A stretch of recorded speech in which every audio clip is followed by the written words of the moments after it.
All right, folks, we're live in a few seconds. Hold tight.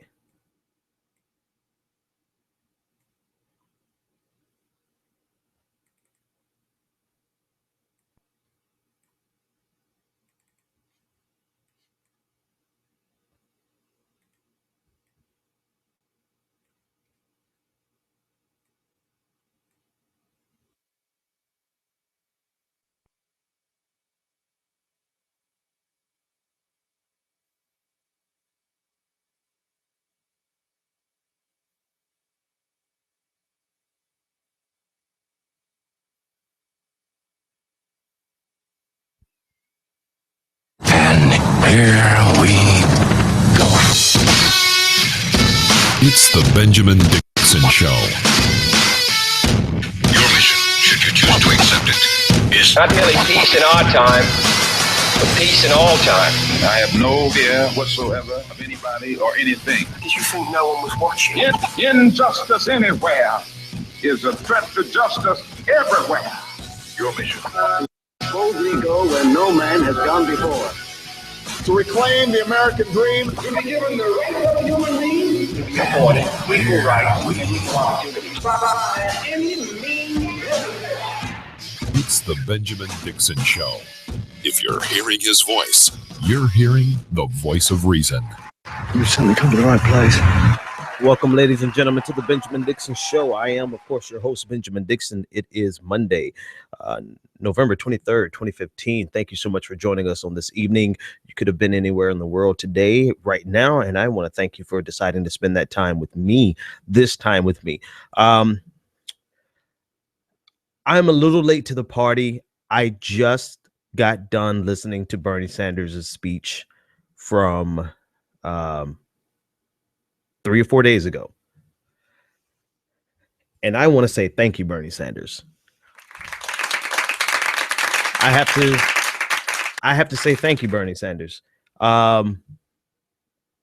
So much in the speech that I've been struggling back and forth whether or not I should just play portions of it and let you guys hear it for yourself. But it's so rich that I absolutely there's no way I can do it. I'd have to do a 3-hour show just to give it justice. I'm going to be honest with you. There's so much inside of the speech where he laid it out plainly. I think, well, I'll save my critique. I think Bernie Sanders needs to do one thing differently. But before I even go there, let me just say what he's doing so right, and he's doing so right for America. And I think, let me start here.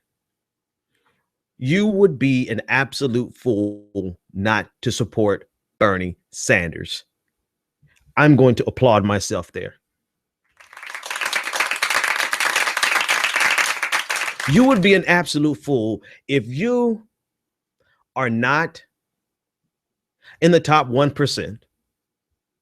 You would be a fool not to support Bernie Sanders. If you are a black voter, you would be a fool not to vote for Bernie Sanders. If you are someone who works for a living, in other words, you use your labor to make your way in this world, you'd be ridiculous. You would be a fool not to support Bernie Sanders. And despite everything that I'm saying, Bernie Sanders still has one of the toughest uphill battles of any candidate, and he's fighting like hell. He's fighting like hell, and I think he's going to do a good job, but it's not going to come easily. Bernie Sanders is not Barack Obama. And I say that as a compliment to Bernie Sanders. I love Barack Obama. I like everything that he stands for and everything that he's done and he's accomplished. But the vision that Bernie Sanders has for America is uniquely different than what Barack Obama could even espouse. Not because Barack Obama is not capable of espousing, but the time in which Barack ascended to the presidency, President Obama ascended to the presidency, it was not the time for this message. And actually, I might stand corrected on that, because if ever there was a time perfect for this message, it seems as though it would be immediately after the crash of 2007, 2008. All right, was it 2008, 2009, 2007? No, it was right. Yeah, it was right at the end of 2008, right before the election, going into 2009. But the recession, I believe the recession came late 2007, or at least we were preparing for it. The dates are getting blurred in my mind, but I digress. That's not the point. The point is this: you would think that the perfect time for what Bernie Sanders is preaching now would have been 2008. But we are only going to get the politicians that America reflects and that America is ready for. We're only going to get the leadership that America is ready for. And America was not ready for the type of leadership and the type of vision that Bernie Sanders is bringing to the table. They're not. They weren't. I believe just now, and maybe we should thank the Republicans. We should thank the Republicans, because for 8 years, they have been swearing up and down that every single step that President Obama makes has been socialism, communism, fascism, Maoism, Leninism, all the other isms, everything to terrify people. When in actuality, everything that President Obama has done has been nothing more than moderate, right, 1950 Republicanism. And so Republicans have overplayed this fear of socialism so much that now we finally can actually have a conversation on the different options that we have at our disposal other than what we are currently doing. Do you realize that for almost 100 years, anytime we began the conversation of what America can do beyond neoliberal capitalism, and when I say beyond, I'm not talking about destroying neoliberal capitalism, maybe the neoliberal part. I'm talking about how do we make this system work for everybody? And for 100 years, Republicans and conservatives have been able, and a lot of Democrats, quite frankly, Bill Clinton, Hillary Clinton, a lot of Democrats and Republicans, all of Republicans have been making us fearful of anything other than exactly what we were doing, the status quo. They've made us fearful. And anytime we began to have a robust conversation, not even a conversation, we haven't even had a robust conversation. All we have had has been visionaries who have espoused ideas that could elevate us one step above what we're currently doing. And this is the thing I want to drive home the most here. There's no need, realistically, to destroy capitalism. But if we don't try to do something more than what we're currently doing with it, then capitalism will destroy itself.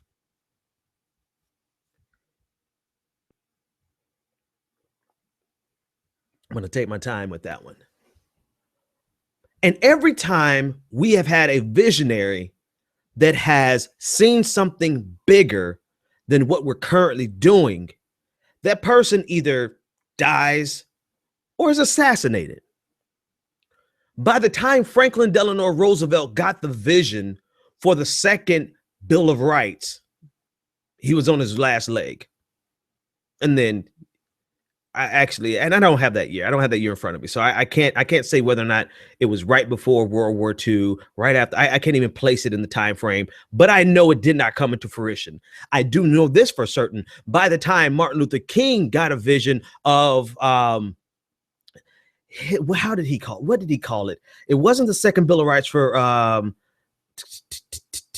it escapes me. I've talked about it on the show at length, but I can't think of it. But essentially, it was the same concept of another Bill of Rights, an economic Bill of Rights, that all of us as Americans, by virtue of what America is, by virtue of what America wants to become, and by virtue of the system that we have employed as Americans, we are entitled, and as well we should be, to certain fundamental rights, economic rights, not just liberty.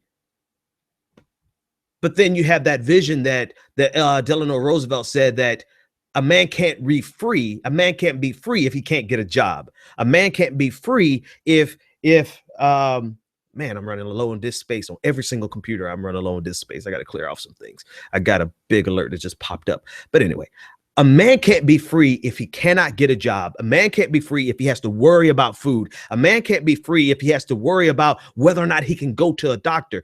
And what we've done over the last 100 years, every time that conversation comes up, that conversation is stifled by people who swear that anything other than the status quo is communism, socialism, fascism, Maoism, Leninism, when the majority of the people who are saying all these isms don't even know what it is, or they don't care to know what it is. They just want to make you fearful of anything other than what we are doing right now.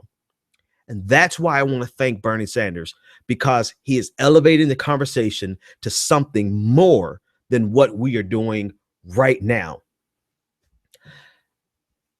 I'm going to be honest with you. I can't say I come from.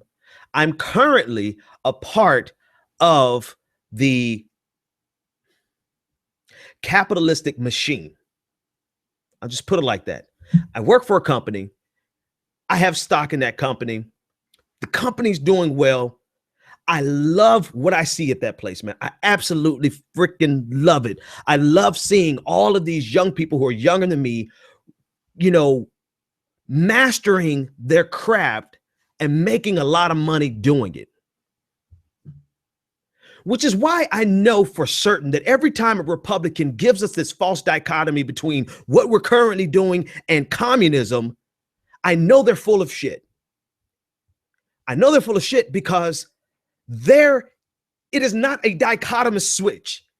There are so many other options in between what we're currently doing and a command economy. But they realize that if they can scare you and scare their voters into thinking that if we make one change, that it is a command economy, socialism, and your liberty and freedoms are gone, and tyranny and oppression, then they can keep us from getting anything done. For instance, Obamacare is a handout essentially to the healthcare industry. It is a conservative idea. It is a free market idea. The government only provides subsidies, but you go to the market to get your own insurance. You don't get more free market than that. But they swore up and down that it was communism. One, to oppose President Obama, but then two, to stifle us from going any further. But let me get back to the fact that I come from a different market. I'm not successful in that world financially, right? I don't want to give the impression that I've got a lot of money in the markets, but I've got some money in the markets. But more important than the money, that little bit of money, the very little bit of money. Do I have a laugh track in here? Besides the money that I have in the markets, it's more exciting to be in the company that I'm in, because you see these 25-year-olds who are masters of their craft, be it writing code or servicing the product or whatever it is, managing. You see people, and I sit with these people day in and day out, and I look at how fabulous and how brilliant they are, and I realize every single American should have an opportunity to excel to that point in life. But you can never make that point in life if you always have to worry about survival. You can't get that necessary education to excel to that level of life where you are mastering. You have the freedom to master your craft, and then you have the freedom to share that craft with the world and make money off of it. You can never get there if you have to constantly worry about how you're going to pay your damn bills. Or if you have to worry about where your food is going to come from, or you have to worry about the fact that your mother is at work, or you're already starting off with chains around your neck and your back. If you have to, in poverty, or even in the middle class, the working poor, living paycheck to paycheck. It's funny. I got money. I got money in the stock market, but I have to worry about check to check sometimes, realistically, which is, that's a whole nother conversation. But actually, it ties directly into this conversation because we pour a mortgage payment into childcare. So here is, if you want to talk about what's stifling economic growth and economic stimulation, is the fact that over $20,000 a year of my household income goes into childcare when I could use that $20,000 a year to 10 go to whatever my wife wants to do business-wise, and the other 10 can go into my show and stimulate the economy and create more jobs eventually, not right now, but eventually. But if I have to always worry about simply surviving, I can never excel to that level that I see in the eyes of my coworkers and my managers and the CEO of the company that I work for. And it's not just that, it's so actually, let me go this way. There are inherent problems to capitalism, to be sure, right? There are things that capitalism will do to itself that will cause it to destroy itself. Thus, you have to regulate it. Capitalism is like a child, a very gifted child who has the ability to do magnificent things. But if you don't give that child guidance, that child will destroy itself.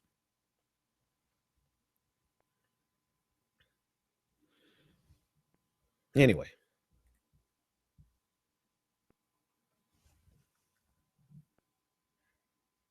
And that's the thing I think people don't realize is that I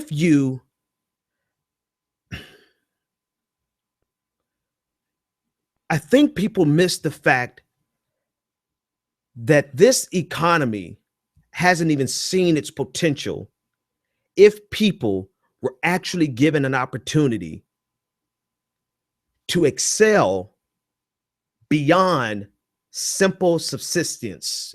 I said it right. I think I said it wrong. Simple survival. If people could live beyond simple survival and get an opportunity to pursue life beyond survival, then you would see innovation like you've never imagined. But conservatism. But conservatism. That's the problem. Conservatism says that if we do anything outside of the norm of the status quo of what we're doing right now, if we change one thing, if we don't lower taxes lower than what they already are, then it's communism. Economically, conservatism has nothing. And I want any conservative, any constitutional conservative, any fiscal conservative, I want you to call me and challenge me, because I will show you that conservatism has nothing. When you take it to its logical extreme, their theories to its logical extreme, it is empty. It is void. It has nothing to offer. Case in point, the only thing they have is lower taxes. If you lower taxes, then you stimulate the economy. What do you do when your taxes are already so low and your economy is no longer being stimulated? What do you do? What do you do when your taxes are at 1%? What do you do when your effective tax rate is 0? Companies who pay no taxes whatsoever. Should we now start paying them money? Should we give them a negative tax rate and expect that to stimulate the economy? Conservatism has nothing. They have two plays, and both of those plays are ineffective in the logical extreme, and not even the logical extreme. It's ineffective right now. Cut taxes, stimulate the economy. And then the other pipe dream is if you allow wealth to come to the top, it'll trickle down to the bottom. Both of those have been proven over time to be empty and shallow and bereft of any any substantive results. And here we are with so much human capital and talent. This is what Bernie was talking about. Bernie was simply talking about the fact that we should provide a very, and when we say we, we're saying we the people. Don't let people fool you into thinking that that the government is doing something. The government might be implementing it, but it's we the people who are doing it. We the people have a social contract with ourselves to say that we should have a government in the first place. So doesn't it follow that we should go one step further and say now this government should serve us in this capacity? And then go one step further, however many years later, before we realize it, and say, now we the people believe that we can get more, that society will benefit even more greatly, that the economy will grow even faster if we ensured that people did not have to just survive.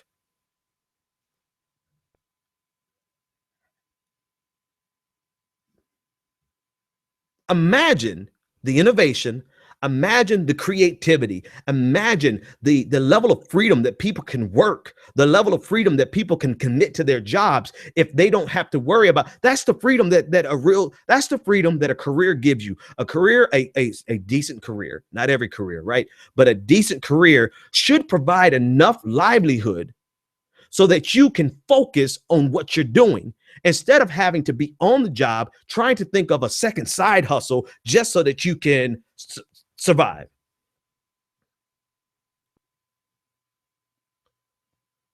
But conservatism is saying that everything is fine, that capitalism is perfect, that we should just unleash the powers of the market like it's some damn He-Man, by the powers of Grayskull, the free market, and magically everybody's problems are going to be fixed.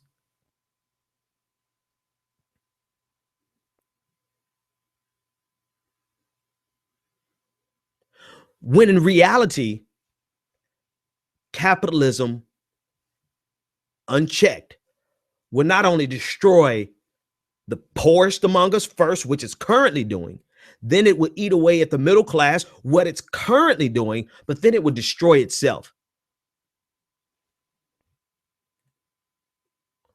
All the while, we haven't even begun a conversation on how we can really unleash the economic potential of human capital. How we can unleash all of that energy and creativity. Do you know how many brilliant minds I saw go down the drain while I was teaching? That's one of the most depressing things about being a teacher, especially in poor communities.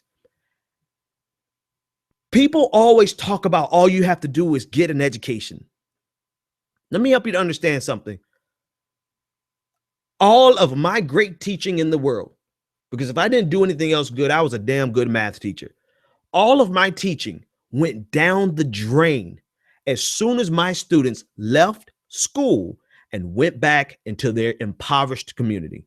Well, the school was in the community. When they went back into their home, where some of them didn't have lights, some of them didn't have water, most of them did not have parents at home because parents were working jobs. Not because parents are just not responsible, but because parents are working 2 or 3 jobs. Most of them didn't have running. Like I said, I literally had students without running water. I had students who could not come to school in clean clothes because they did not have running water, so they came to school smelly. I had students who did not even know where they were going to sleep at night because they were couch surfing. And every single student that I've described to you had the intellectual capacity to do great things. They may not have become, not all of them were going to become the next Bill Gates, the next, I can't say, I almost said the names of my bosses. Not all of them have the capacity to become those great people, not because intellectually, but because they didn't have access to capital. They didn't have access to all the internships and all of the type of relationships that are necessary to get the capital to invest. I think mentally, I think any of them could rival. but they all could have done something greater than what they were born into if it wasn't for what they were born into. Poverty. And not just poverty. I can't leave this out because I know this personally. I know what it is to be poor. I don't know what it is to be hungry, because my dad was a hustler. He always knew how to find food for us. We were all, you see, I've never gone a day hungry in my life. Actually, actually I did. And it wasn't because of my parents. I had lost 2 jobs, and I was getting ready to be evicted out of where I was living. And I couldn't do anything but pay rent, and I didn't have any food. And so I think there was like one day there in my life where I actually went hungry because I couldn't afford any food.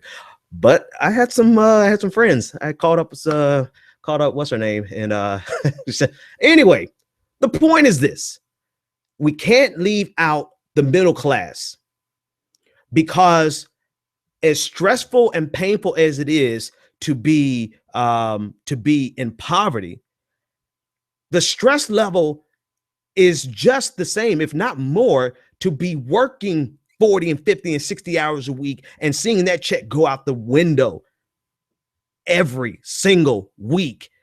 You own a home, or you bought a home. You don't own it. The bank owns it. And you can't even, you're drowning in debt. You're drowning in your car debt. You're drowning in your student loan debt. And all you're doing is you're giving away all of your life's labor, and every penny that you make that you would give to your children goes out. So you've given your life's labor, and you've given every bit of income that you've made right back out in bills. How can a person stuck in that trap contribute to this system, to our society, except for the labor that we extract out of them and the consumption that we extract out of them? I'm saying, see, capitalism left by itself says that you're only good for either being a capitalist, a consumer, or labor. And what the reality of it is that we are more than the money we invest. We are more than the labor that we give, and we're more than the things that we consume. We can contribute more.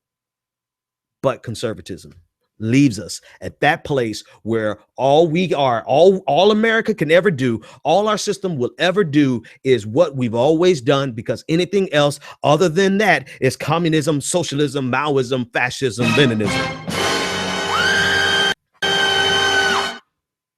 And so thank you, Bernie Sanders. Thank you. Thank you for starting a conversation that, regardless of what happens in 2016, I swear for God, if Hillary Clinton wins this election, this conversation does not end. We give Hillary Clinton hell. We will give Hillary Clinton as much hell as if it was Marco Rubio who was elected. I will give them hell every single damn day until we start thinking bigger about the things that we can do collectively as a society, instead of just draining people for their life's labor. And people having to turn around when they're 60 and say, 65, and say, yeah, man, I was a damn good truck driver, man. I drove trucks for 60 years, for 30, 40 years. And then that's it. That was their contribution, was labor. We're saying that person had something more to give that they could have given if they did not have to live check to check. And they could have tapped into that pool of greatness, creativity, and innovation that I see every day when I go to work. Every day I go to work, I see innovation. Every day I go to work, I see greatness. I see creativity. I sit back and I realized today why I am in the capitalistic job that I'm in. It's because I get to see every day, I get to see what so many people are missing out on because they're simply struggling just to survive. Now, don't get me wrong. I'm sure there's some people on my job who are struggling, but I'm sorry. If you're making, let's say somebody at Google, because I don't work for Google. So let's take Google. If you're making $250,000 a year at Google and you manage to, get into, you have to expend $275,000 a year to survive, I don't don't know that I have the compassion that I have for the person who's making $30,000 a year and it costs them $50,000 a year to survive.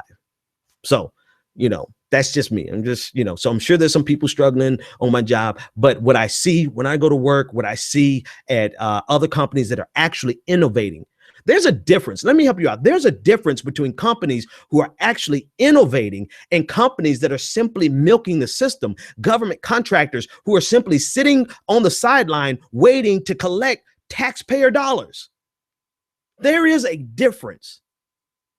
And what we have done is we've allowed conservatives to lump everything together into this rhetoric of small businesses and the rhetoric of stimulating the economy and the rhetoric of unleashing the potential of the markets. In reality, we have been providing socialism for businesses for a long time. We have been propping up businesses that should have gone the way of the dinosaurs a long time ago. But we have been telling ourselves, or we have been allowing conservatism to tell us that this is the only way our system can work. When that's clearly not the case.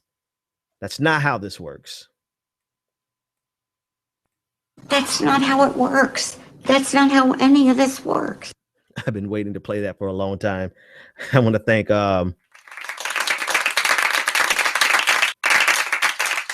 Wire and Rick podcast. They cut that up and sent it for me. Let me play it again just for good measure. That's not how it works. That's not how any of this works. Now I get to put that in there because that's not how the system has to work. I don't want my kids to grow up in a system that only wants that says either you're a capitalist. If you're not a capitalist, then you're labor. And all you do all your life is we just extract all of your labor and we don't pay you enough money to ever do anything more than be a laborer.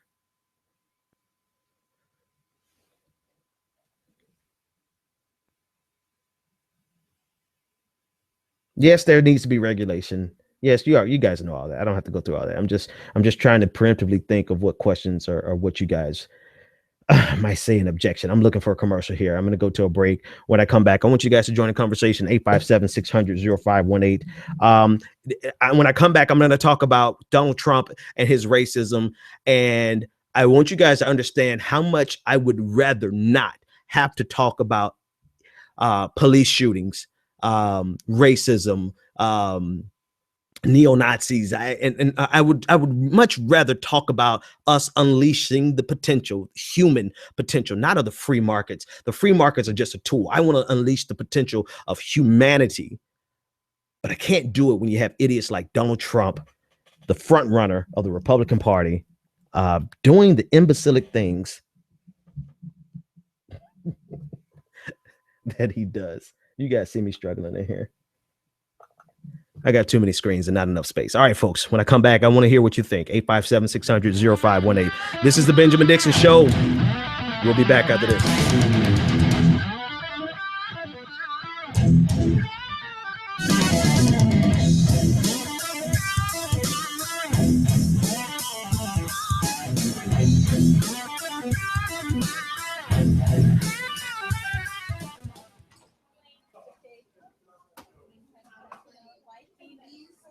What's going on, everyone? This is Benjamin Dixon, and I wanted to take a minute to tell you how you can support the Benjamin Dixon Show. One thing I've learned over the last few months is that it is impossible for us to do this without you. Every time you click on a link, every time you read an article, every time you share a podcast or share a YouTube video, you are absolutely supporting our show. And without you, it's simply impossible. But there's another way you can support us. Go to www.thebenjamindixonshow.com and register for our blog. You will be directly contributing to the success of the Benjamin Dixon Show by registering for our blog. You will help us increase our audience and increase our reach. Remember, every click counts, every subscribe counts, and every share counts. So go over to www.thebenjamindixonshow.com, click on the Contact Us tab, and register for our blog today. There is a radical, violent revolution taking place in America right now. Figuratively speaking, where we are ripping from the status quo the very notion that they have the right to define the status quo. We are ripping it from them. We are telling them that they no longer get to decide what America is going to look like.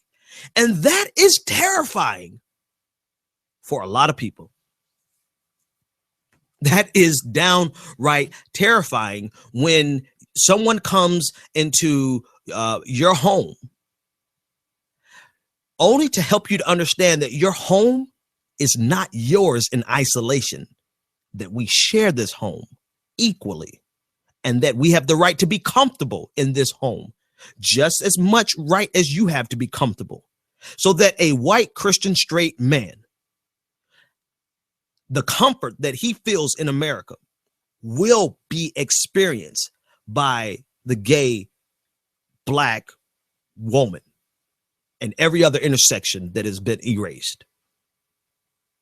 That, my friends, that is a revolution if I have ever seen one. That is something, that is the next stage of evolution in America. Welcome back to the Benjamin Dixon Show. Ben Dixon. He's obviously he's a radio show host or something like that. You're damn right I am. Welcome back, folks. I'm laughing because most everyone, I mean, you guys are having a robust conversation in the chat room. I want you guys to go over wherever you are. If you're listening via a link on Twitter, I suggest going over to YouTube so you can join the chat room. And also we have the chat going on over on Spreaker. But most everyone wants to know what I'm drinking. I'd be honest with you. This is water. This is straight up water. That's all I have tonight. On any other given night, it might be gin and juice, or gin and tonic or Patron. But right now it's just water. And actually it's what I call mojito water. And I promise you guys have to try this. They have these special water, whatever it is. I can't think of the word. But anyway, but you can put mint and cucumbers, like slice up cucumbers and put mint, and it sits on the side and the water just kind of circulates, and it gives you the best tasting water I've ever had in my life. I can sit and drink this all day. It tastes like without the alcohol. It just tastes like a mojito, but pure water. It's like the water of life. That's what I call it. No drinking tonight. I want to say there's a lot of good comments in here. Atlas Taurus, he said, but Ben, not all lion cubs are going to survive in the end. Right. We're not saying, listen, we're not saying equality of outcomes, but we've been lying to ourselves when we say that we've given Americans equality of opportunity. That's complete total horseshit. There is no equality in opportunity when a child who is born into poverty has to compete with a child who's born into American royalty. Now, it's not that they can't compete. It's just that they are on two totally different footings. And what I'm saying is that both of those children have something that they can contribute to society to enhance and advance society. And so we need to make sure that we provide that child born into poverty as much opportunity as possible. The best schools, the best, we got this thing backwards. The very best schools in the world should be in the poorest communities. How else do you expect to get rid of the poverty in those communities? We've got it backwards. We've been doing it backwards. All right, let's keep looking at some questions. Who should we sacrifice? It's really to see when consumers. Let me read this one. This looks like it's going to be a good comment from Shield Bearer. When consumers have money, argument for minimum wage, they buy from stores. That stimulates the economy. And this is the simple mathematics of it. Really, who doesn't understand that concept? The company I work for would be out of business if not for their consumers. Their consumers would be out of business if not for it's all about consumption. It's all about the ability to give someone money in exchange for whatever it is that they make. But if there is no demand, then there is no business. We've been putting all of our efforts on the supply side of the equation for the last 40 years. Actually, this entire experiment in American democracy has essentially been about, at least for the last 100 years, 120 years, it has been about pouring everything we have into the supply side. And then for a brief blip, just a brief blip, we decided to pour into the labor side or the consumption side of the equation. And then all of a sudden, we start seeing a booming middle class. What do middle class people do? We try to save, right? But for the most part, we go and spend and we go and consume. That consumption provides everything that you see. The reason Google exists is because they had people who demanded their product. If Google did not find the market that wanted exactly what Google was going to eventually grow into, right? Because it went through some changes, it would not exist without people going. And I think that's what hang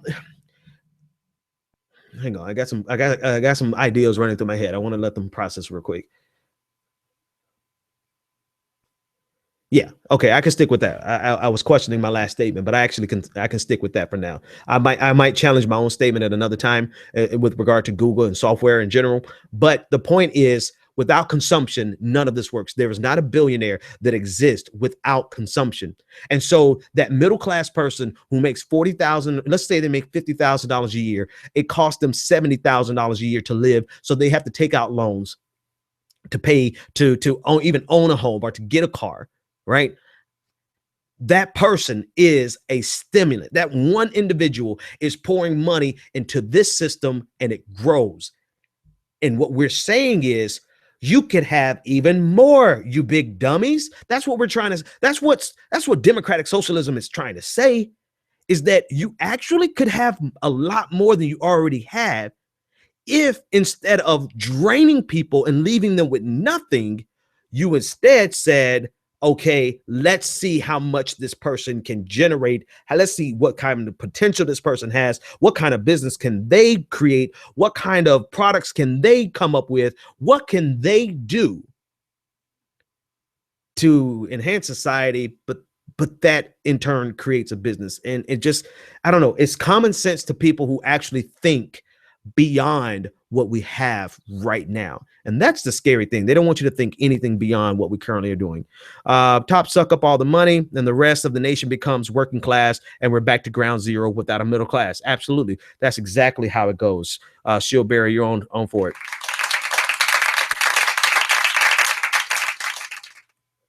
But let's see if I can find any functioning poverty where they drive a $50,000 car and an apartment on the 8th floor. Socialism, barbarism. Yeah. Okay, I'm just trying to find a couple more comments before I move on to the next topic. He's a centrist, and why I don't like TPP. Who is Shieldberry? Are you new to the room? I'm sorry, guys. I notice I'm like breaking the fourth wall here, but I like this. Capitalism without regulation denies innovators a voice. It may seem counterintuitive, but the top is evil. The top steals. The top. Listen, it's simple as this. Without regulation, our system capitalism naturally tends towards monopolies, towards a plutocracy, towards a very few people having all the control over the market. This is what Theodore Roosevelt realized when he started busting up all the monopolies, that capitalism unregulated is bad for capitalism. There is no innovation when all of the chips are on one person's. Listen, if any of you ever play poker, what good is it for 10 people to be at the table if 90% of the chips are with one person? You can't even get a good game in because the person with 90% of the chips can always bet you out. They can always say, okay, you put up $100, I'm going to put up $5,000, and you have no choice but to fold. The government's job should not be to take from the table and turn it over to that person with 90%. The government's job should be to say everybody at this table gets an opportunity to participate at this table. And so it's okay if you've got 90% of the chips, but you can't put all 90% of those chips on the table right now because it is not allowing there to be fair competition. Maybe I should write that book, The Capitalism of Poker. But imagine that. If you're trying to enter into a market, they swear up and down that they're all about small businesses.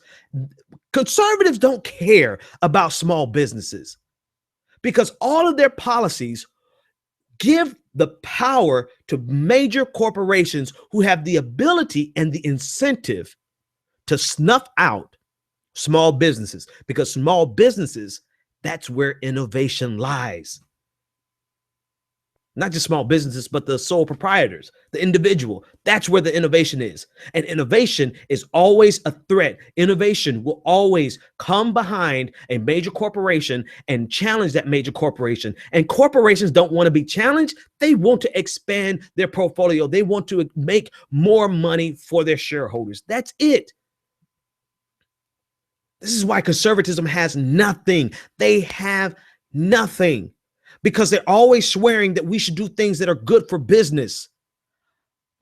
But we've already established theoretically neoliberalism in classes, in schools already teaches that monopolies will form. And these monopolies are detrimental to capitalism, but it's also detrimental to our entire system. And we're not just talking about the business side of the equation. You can also think about this in terms of the human aspect of this equation. When someone has a monopoly on all the capital, on all the resources, how can anybody enter into their own version of their business, whatever it is, whether they're starting a corporation or not? If you cannot get access to capital, how can you fund your American dream, however you define your American dream? You can't. You cannot. And then this lie about cutting taxes stimulates the economy, when we have seen effective tax rates of $0. Anyway, that's another conversation. All right, let me keep reading here. I don't really want to talk about Donald Trump and his racism.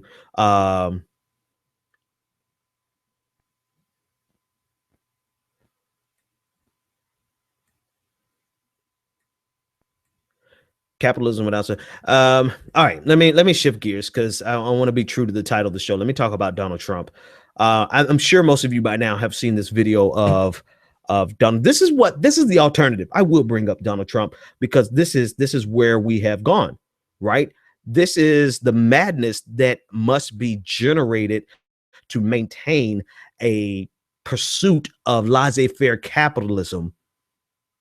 To pursue laissez-faire capitalism without anyone realizing the effects of it, they keep us in a tizzy over stupid shit. Let me play this video. So hang on, let me turn it down because that thing is loud. Hold tight. Let's get this. This is in Alabama over the weekend. I'm sure you've seen it, but I just have to play it. This particular one is from CNN. All right, you have to look closely, and I want you to see. I'm going to rewind it just a little, and you'll see a guy right about in here with his fist up. It's a black guy. He's going to have his fist up, and he's shouting "Black Lives Matter" at a Donald Trump rally. And I want you to see what this crowd does. This particular one that I'm playing was not the one that circulated and went viral. It's a shorter one, but this one that I'm playing shows what happened from the beginning and how he ended up on the ground. Watch closely.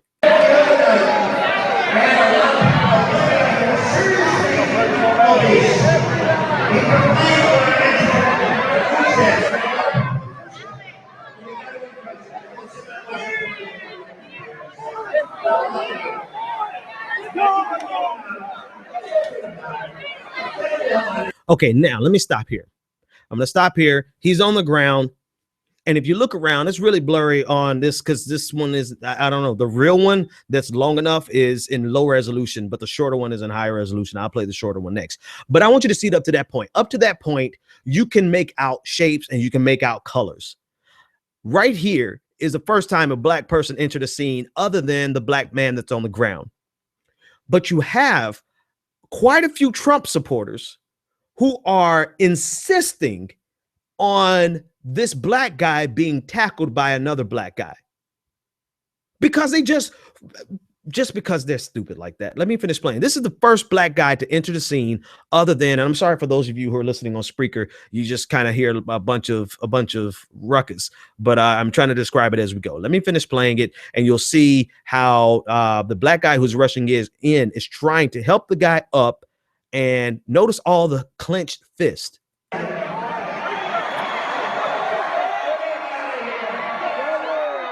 And in the background, you hear Trump saying, "Get them the hell out of here." Clenched fist.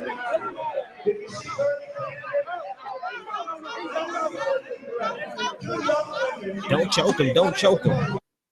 All right. Back on the ground again.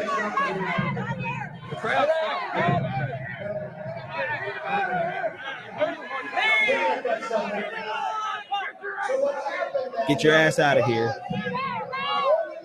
Look at, bruh. And you know what? And now it's about Okay. Actually, I didn't even get to see all that until just now. The irony of the idiot behind the cameraman shouting "All lives matter" as they tossed around a black man cannot be overstated.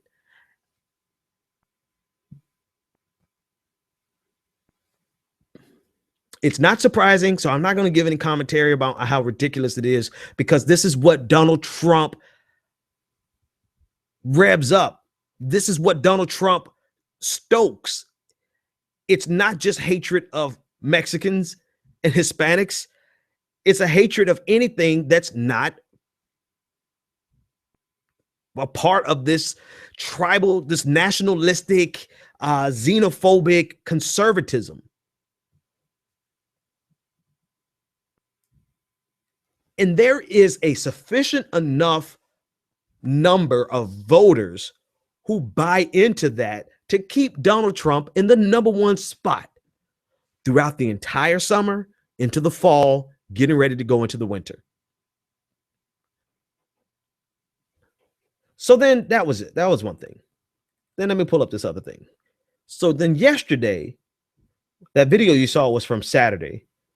Yesterday, Donald Trump retweets an image showing that, and I'm just going to read the statistics to you. And then once you hear something, you'll know when you hear it. Blacks killed by whites, 2%. Blacks killed by police, 1%. Whites killed by police, 3%. Whites killed by whites, 16%. Whites killed by blacks, 81%. And blacks killed by blacks, 97%. This is a meme that Trump tweeted out. And if I go to Twitter right now and show you, I'm sure it has about 10,000 shares.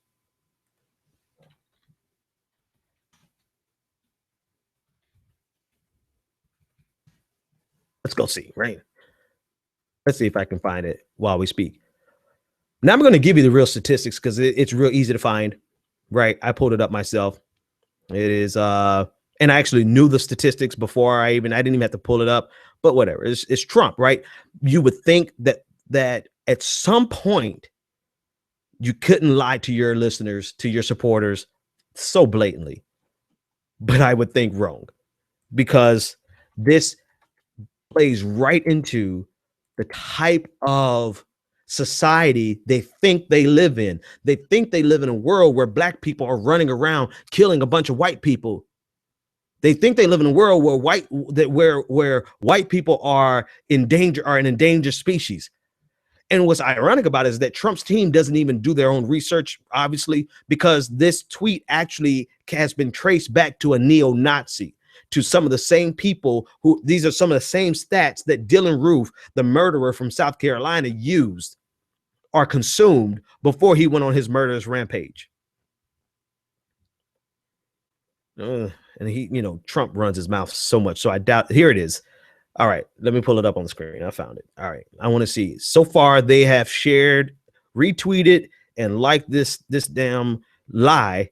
7,600 retweets, 9,800 likes. And then you go into the conversation, right? This is the thing that's aggravating about it, is that you go into the conversation and people say, "Oh, this is not racist. This isn't racist because these are statistical facts." All right. Can't even get, I'm not gonna let myself get worked up over this idiot. I'm just gonna show you the real facts. 2, 3. This is what happens when you do everything, folks. You kind of have to not stall, but you have to be flexible. Here are the real facts. This is from the FBI. The source that the source that they ostensibly got their information from hasn't even reported criminal statistics broken out by race ever, but they have no data for 2015, so it's completely fabricated. Whites killed by whites is 83.49%. Donald Trump said it was like what? Let's compare. Let's see if I can compare side by side. Donald Trump said, let's do them side by side. Boom, boom, boom. Here we go. Donald Trump seems to believe that whites killed by whites is 16%. No, Donald Trump, the actual number is 83.49%. Blacks killed by blacks. Donald Trump seems to think it's 97%. It's high. It is high, but it's not 97%. It's 90%. I threw in Hispanics killed by Hispanics is at 74%. What you should realize there is a very simple truth. People kill who they know. Murder, in particular, is a crime of familiarity. Very rarely do people go out and just randomly kill people. You kill people that you have relationships with. So the fact that 84% approximately of white people kill each other, 90% of black people kill each other, 75% of Hispanic people kill each other, that is a product of the fact that we're still pretty segregated. We'll know that we're doing good when, blacks are killing whites and whites are killing blacks at about the same rate. But right now we're still pretty segregated and people kill people they know. All right. And then whites killed by blacks. Actually, I have that on another chart. I think it's like 14%. Blacks killed by whites is like 11%. So all of this over here on the side is completely wrong. And then I threw in some just to kind of jug at Donald Trump's crowd. Mass shootings by whites is 64%. Mass shootings by blacks is 16%, and mass shootings by Asians is 9%. So the facts have absolutely. Somebody called me out on that. They were like, "Good job, Ben, but you do realize you're trying to approach delusions with facts." And I have to admit, there's almost no point whatsoever with approaching people who are insisting on living in a delusional state. There's no point of approaching them with actual facts. Caller, you're live on the air. What's your name, comment, and or question? Hey, how you doing, Ben? This is Aaron. Aaron, how's it going, man? Yeah. Long time. Good to have you back. It's been a long time. Yeah, I was just gonna, play on to what you just said, like statistics. I was a math major. I heard you started out as one too. Mm-hmm. And even though I wasn't a stats guy, still, it's so terrible how people kind of misinterpret stats, even the ones that are true. So even the real statistics that you brought up, it really doesn't matter because a lot of people are still going to twist that to fit their own narrative. Because a lot of people don't realize like stats without context are meaningless. Right. And they'll look at that 90% and go, still, but they don't realize that, okay, only 10 people died last year and 9 black people, 9 of which were killed by black people. That's 90%, but it's still a very low number. And they don't go to look at the context. They're just like, see, that number fits into my narrative. 90% of black people kill black people. Black people are violent. And it's just a sad thing that like statistics are such a really powerful tool, but it's such a double-edged sword. Yeah. Yeah, no, it's so easily manipulated. I mean, because people have a lack of understanding of statistics. All you have to say is statistically speaking, and people automatically think that, oh, you're so smart. There's a video, I did a video of the sheriff. This sheriff, I clowned the hell out of his ass in Florida, where he was like, statistically speaking. I'm like, dude, you don't get to say statistically speaking without actually following up with some real data. And even if you followed up with real data, then we have to unpack that data. But you think you're doing something just by saying statistically speaking. So yeah, man, I'm sorry. It just reminded me of how imbecilic people can be, and they feel like, you know, Trump tweeted this out, and so they're like, oh, there's a percentage sign behind those numbers, so damn it, they have to be real. It's funny, like if I see something that's 97%, that's already a red flag. That's almost like an absolute. That should ring some kind of alarm in somebody's head. That's like, okay, I mean, let me go at least look into this. Like 97% is a really big number, like of people that are doing something. You know, there's almost nothing that like black and white. But so you said people don't think. It just fits their narrative on what they already think, and they're gonna interpret it however they want to fit that narrative. Not only do they not think, Aaron, they don't want to think, because if they actually took the time to unpack what they're being fed, then the hardest thing to do, I promise you, is to think and to have your core values challenged.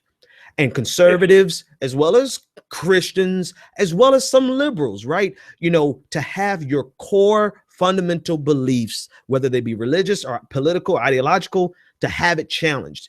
And so people reject anything that doesn't, not everybody, but most people reject things that are not consistent with their preconceived notions. And because of that, they will gladly gravitate to ridiculous stats, no matter how obviously and glaringly erroneous they are. They will just gravitate to them because it feeds their bias.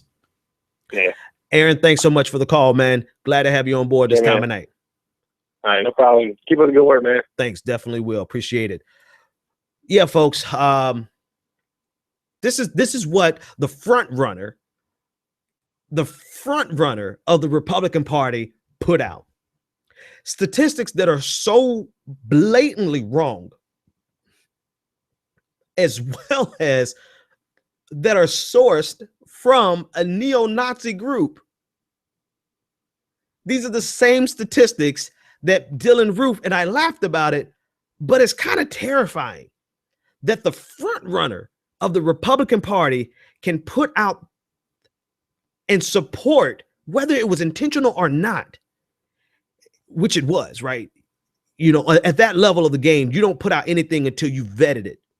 So it was clearly intentional. He didn't care.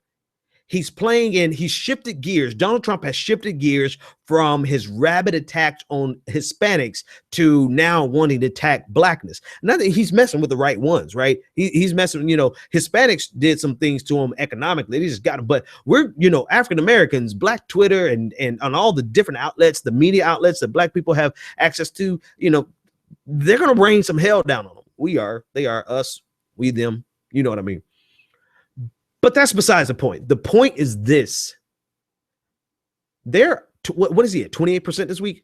28% of voting Republicans support this type of nonsense. Then what about 20%, 15%? I lost track. I haven't looked at any polls in about 3 weeks. Ben Carson is next. The guy who thinks the pyramids were silos for grain. The guy who, Ben Carson, you know Ben Carson. I don't even have to recite how ridiculous it is. And then the next person is Ted Cruz. So the triumvirate, or whatever, however you pronounce it, you know what I was trying to say. The top three people are by far the most ridiculous they could possibly have. And I think they make up a total, I did see this poll, about 60% of the popularity is wrapped up in the most absurd. That's because I want to say that conservatism is in its death pangs. I still believe that's the case only if progressives do the right thing in 2016. We can seal the nail on the coffin on this iteration of conservatism, because conservatism will always be around, right? Progressivism will always be around. But this iteration of conservatism that has been brewing and stewing since Nixon's onset of the Southern strategy, they have been getting closer and closer over the years to just this complete ridiculousness that we see now. All right. I want to kind of, I mean, and here's the thing, like there's some other cases. There's some major cases out of Chicago that I want to talk about tonight. But I'm already out of time. And I don't want to talk about it, but I will out of the due diligence. But when the videotape comes out on Wednesday, I'll talk about it at that point. But I really want to talk about the things that could move us forward.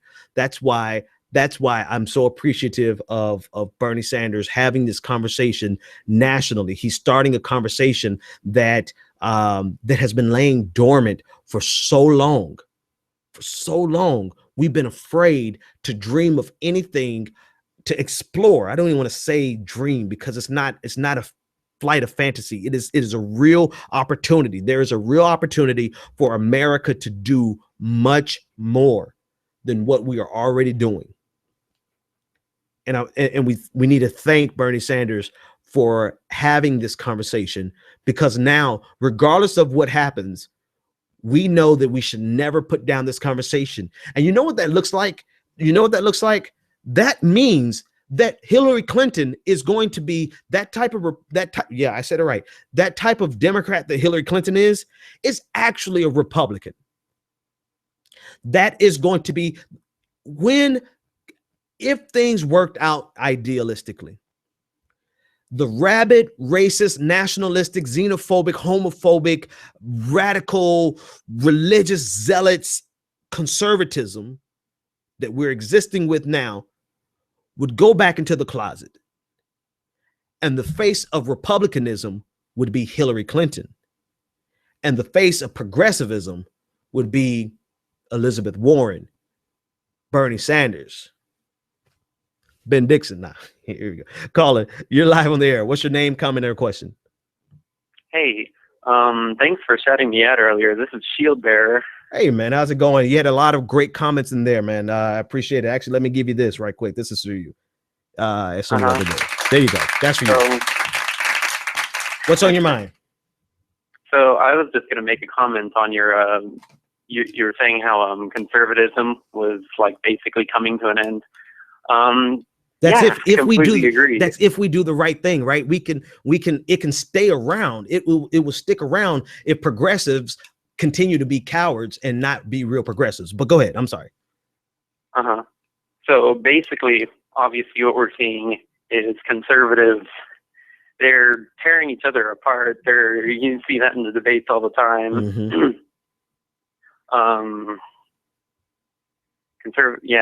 So, and it's going so far right. It's insane. Mm-hmm. And they're having to outcompete each other for who can be the most ridiculous. And to me, that signifies their dying stages, right? This iteration of conservatism has to die, which leaves plenty of room for people like Hillary Clinton to become the new face of conservatism. But go ahead. I'm sorry. And I've heard from people in foreign nations, Europe and Scandinavia, and places like that. They're saying that to them, Bernie Sanders and other progressives like him are center of the spectrum, whereas the Republicans think he's like the most left you can go without being like communist. And I mean, most of them kind of think he's communist anyways. So.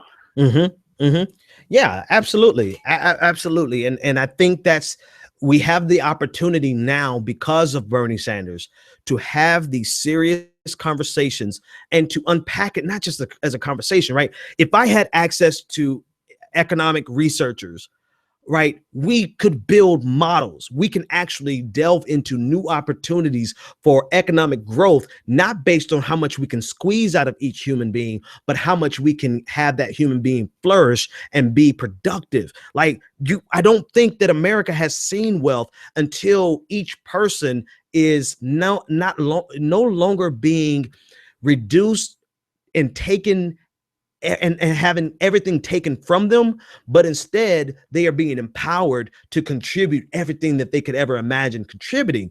I mean, think about it's like turning on reversing the polarities, as Doctor Who would say, right? We're reversing the polarities, right? We've been doing it wrong all along. We've been draining every bit of labor, draining every bit of consumption out of every individual unit.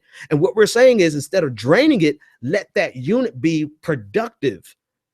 That will just blow our economy. But I don't have access to those kind of researchers, man. Shilbearer, thanks so much for the call, man, and please keep listening in. We appreciate you. Thanks for all your comments. Thanks. All right, so I don't know if this guy is listening in live, but he tweeted me, Harry Isaac, how come none of you leftists talk about stats on the card? Donald Trump posted. Harry, I don't know, maybe you're not listening, or maybe you stumbled onto one of my tweets. But you feel free to call in. I'm not tired tonight. I could stay up and debate you about it. 857-600-0518. I don't waste energy on Twitter unless I just think the lowest of you. Like if I troll you on Twitter, that basically means you're not worth my time on air, right? But if you want a real debate, any conservative, any libertarian, any black conservative, I don't care who you are, feel free to call, and I will give you my airtime just so that I can show you that you're wrong. And I will show you, and I will prove it to you. Okay, maybe this is him. Let's see. 312. You are live on the air. What is your comment, name, and question? Hey, this is Hank, and I just wanted to tell you about a little something that happened over the weekend with my conservative family. So they're sending a kid off to college, and their whole life, all of them have been very, very conservative, but they were all complaining about how high all of these college fees were, which is completely understandable. It's just ridiculous. But I told them how there's certain people in the 2016 elections that will make state-funded schools completely free. I didn't say Bernie Sanders because that would make them exactly just be repulsed. But so even when it's completely in their favor to go vote for Bernie Sanders, I know for a fact that they're going to be the ones going and voting for Donald Trump, Ben Carson, Jeb Bush, if they even go and vote. It's just outright ridiculous. I was trying earlier today. There was a thought in my mind that I felt that I had a way of explaining that kind of insanity that you experienced this weekend, right? These people who are clearly could benefit from progressive ideas, particularly that college program, intentionally ignoring it and voting against their best interests, and that thought escapes me. So Hank, I will put a note, and whenever that thought comes to mind, I'm going to write it down, because there's a certain type of psychosis that's happening there. It's clear that they're not dealing. That something. I think it's fear. I'll be honest with you. I think it's a fear on multiple levels. But I'd have to unpack that probably in one show by itself. But I concur with everything that you're saying, that people can look at the facts and see that this is something that would benefit them. But because of years and years of indoctrination, years and years of propaganda, years and years of fear mongering, they would rather vote for someone who's going to harm them because they trust them, rather than taking the chance of voting for someone who's actually going to help them out. Absolutely. Good luck to you and your family on that one, man. Thanks so much for the call. Thanks. Have a good one. Bye. All right, ladies and gentlemen, I'm going to jump in the chat room here. My lines are still open. I give you guys a little extra time here. I'm going to jump in the chat room and see if there's any other comments and or questions. Wrong button.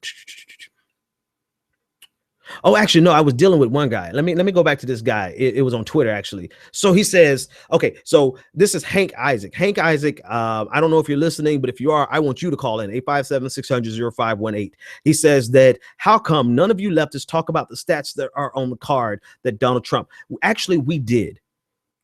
And actually, I'm going to quote you.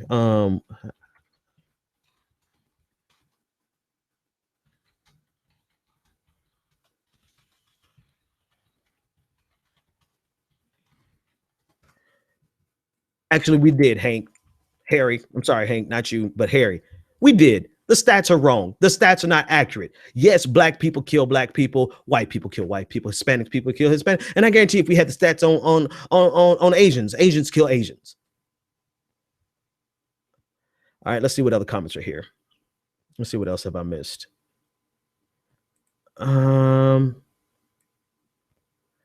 Thanks, Fritz. Carl, Ben, you're smart. You talk well. You should try to run for office sometime.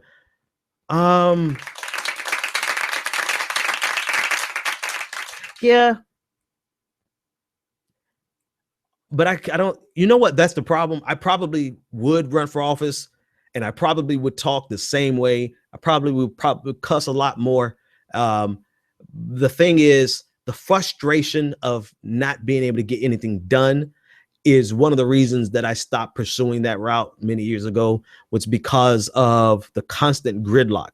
But, you know, if we don't get out there and do it, then we're going to always leave it up to other people who are less competent to do it.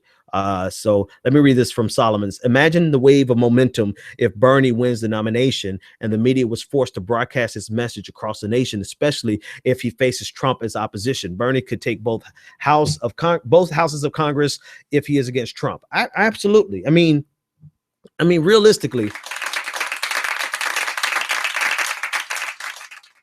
Oh, this is where I at the beginning, I didn't talk about the critique I have of Bernie. And I want you guys to bear with me, because one thing, you know, I know you can't really, I love Bernie, but there's one thing I think he can do better. And because we need him to win, I think he should start doing this better. I think that if Bernie Sanders would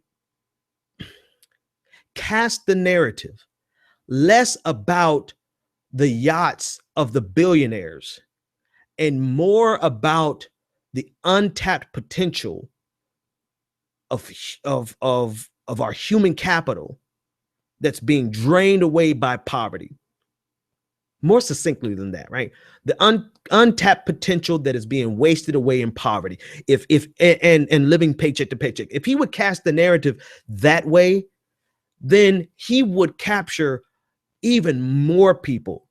I think he can capture, because, you know, it's like a honey or you get more bees with honey.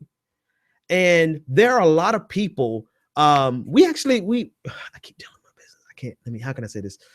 Bernie Sanders came up around my office today.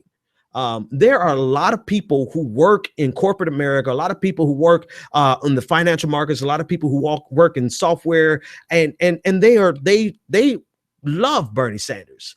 So Bernie Sanders has the ability to get capitalists on his side. He's already doing that. But I think what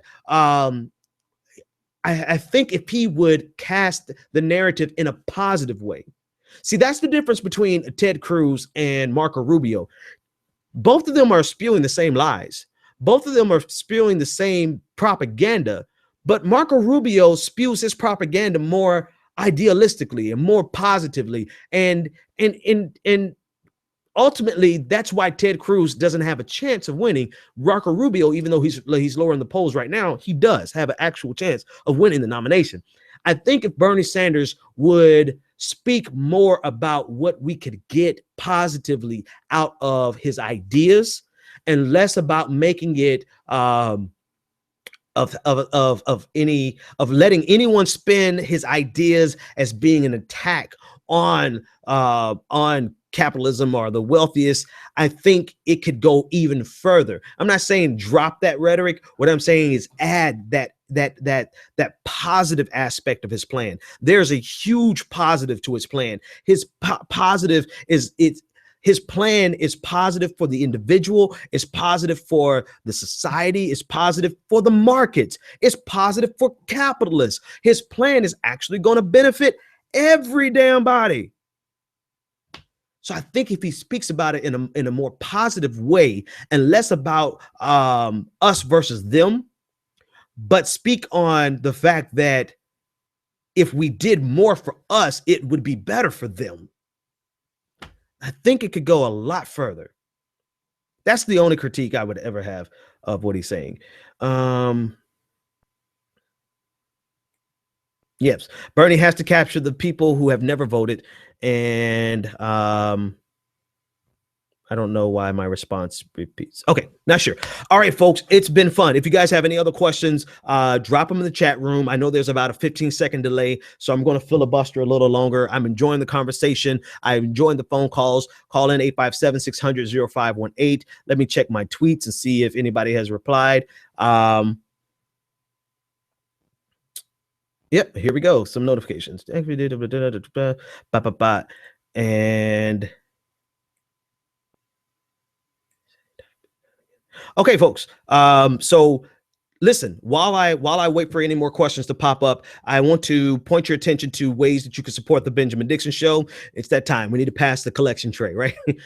Inside of the description on YouTube and inside of the description on Spreaker, there's a link to Amazon.